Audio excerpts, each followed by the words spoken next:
if you relax deeply into the hiatus of the sacrum, you may find something interesting. You may find that as you attempt to relax that area, you get waves of relaxation that can move through the rest of your body. And for some people, sometimes this generates a feeling a little bit like flying or elevation. So breathe into the bottom of your sacrum and your tailbone, and then consciously relax it, just like you would relax a tight fist. Even though you may have no actual muscle tension there, you can still deeply relax it, and as you relax it, you may notice a kind of waves of energy move through your body. You might also experience the opposite of relaxation as you attempt to relax it. You might find that you go through a kind of stress or certain afflictive emotions, because there can be layers of energy stored there. But go ahead and consciously send yourself the message to relax the bottom of your sacrum, and then watch what the rest of the body wants to do in terms of relaxation, in terms of movement, in terms of release.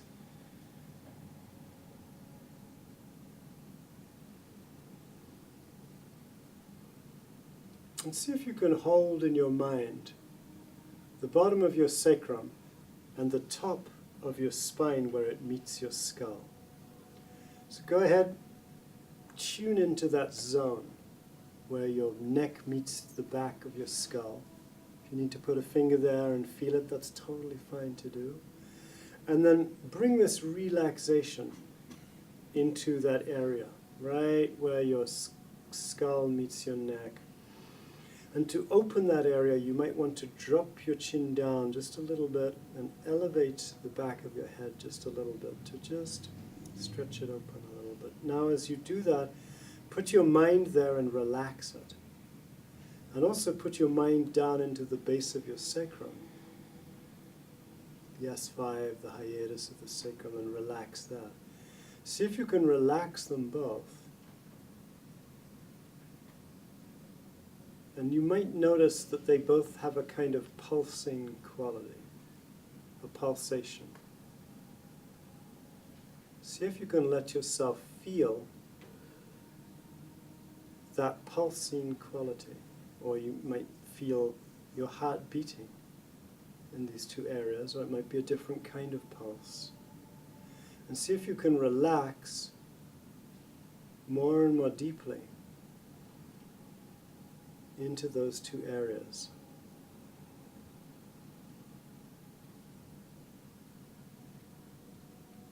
Good.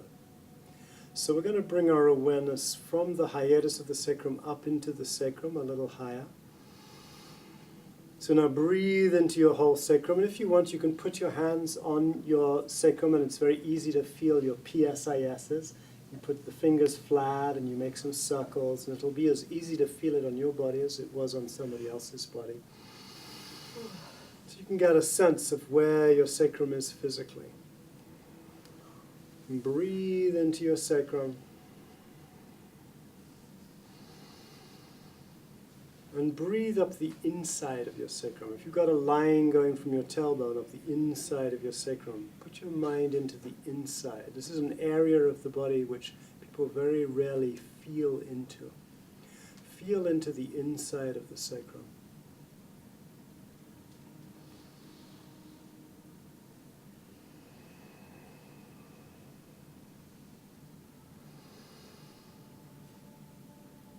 Now the sacrum houses our consciousness. The point of consciousness is actually in front of the sacrum within the body.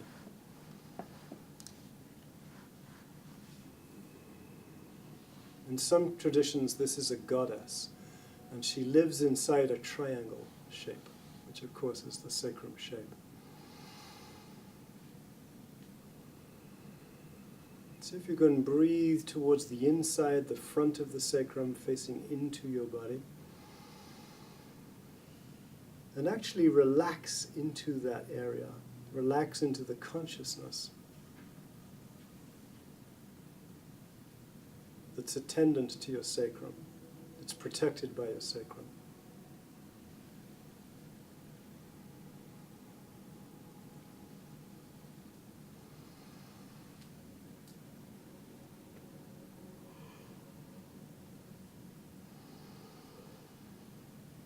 Now, take some deep breaths, deep belly breaths.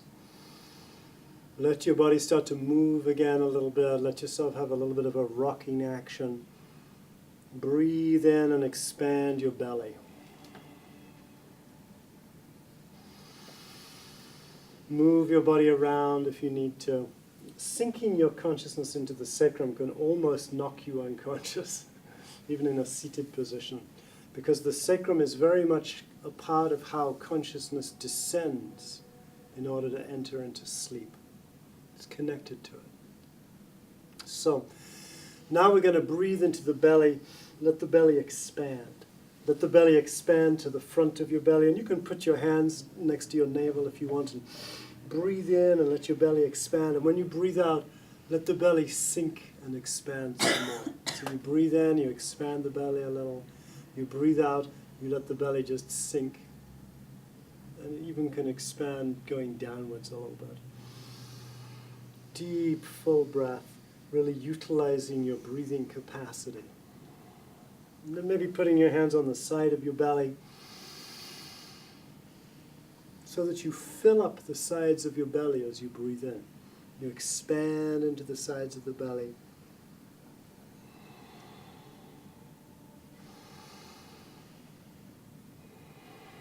Maybe putting the hands back so that you can just rest the back of your hands, the back of your thumb and index finger over your paraspinal muscles opposite your lumbar spine. It's normally easiest to have your hands facing outwards and the back of your hand, your back of your thumb and index finger, your Hegu, large intestine 4 point, just resting into your lumbar paraspinal muscles.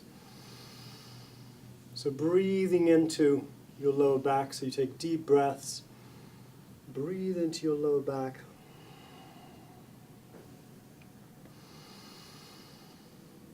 Fill the muscles. The whole belly, sides, front and back, expanding a little as you breathe in.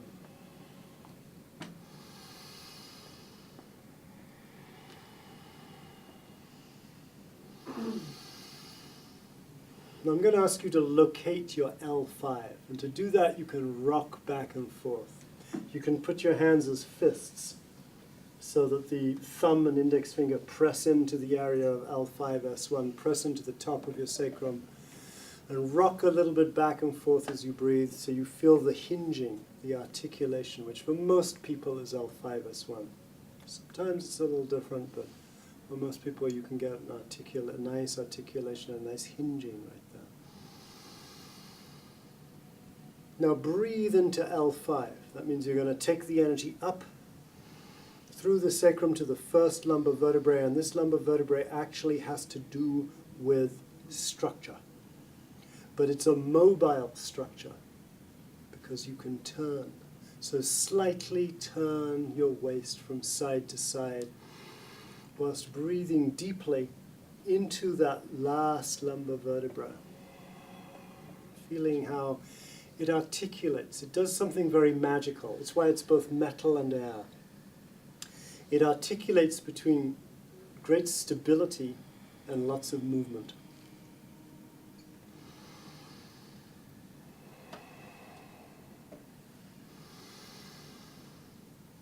And if you want, you can call upon the healing energies of crystals and rocks to come up into your body as you breathe, into your sacrum, into your tailbone, and then into that L5 zone. And you can also, as you breathe, draw the breath down to L5. Draw it down. Now, realistically, many people's L5s also have quite a bit of trauma, quite a bit of physical trauma held in the little tiny muscles and the connective tissue. So You can take your hands away from your back if it's getting tiring for your shoulders or your arms, but keep rotating a little bit, keep breathing into the base of your lumbar spine. Move any way that you want to that feels comfortable for you, but I want you to let your consciousness be present to what's there. And for many of us, what's there actually also often involves a certain amount of psychological a certain amount of like, whoa. Because this is where gravity, this is where the rubber hits the road for gravity and verticality, right? This is where your verticality lifts you up out of the mud and then upwards into the universe. But it all kind of really begins fundamentally at L1. So letting yourself breathe into L1, and if you have physical pain there, just let yourself feel it. Don't do anything to aggravate the pain, but let yourself kind of feel in. And you might even notice there can be emotional components to the sensations there. Or there can be, if you've had injuries there can be fear. There can be resistance to movement. All kinds of things can be stored. I'm saying L1 and I'm meaning L5. Sorry, excuse me. I hope you all got that. We're breathing down to L5. Down into that place where the lumbar spine meets the sacrum, and we're letting ourselves feel. You know, you might think you're a great athlete, you might be a great athlete, you might be super healthy, you might never have back pain, but actually, if you let yourself feel down there, you might encounter sometimes some stuff that's a little uncomfortable, and so that's okay if that happens.